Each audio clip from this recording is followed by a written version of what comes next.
तो कई महीना लग जाये तुम्हें काटे में। अरे तबीयत खराब हो जाई।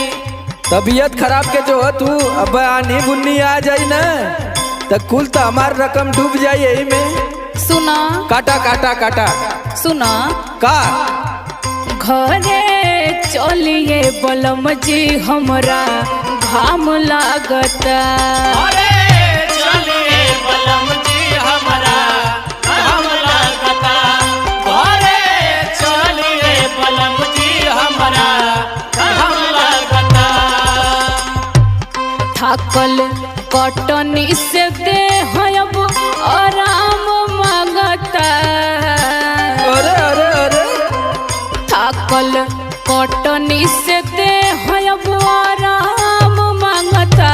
घरे चलिए बलम जी हमरा घाम लागता।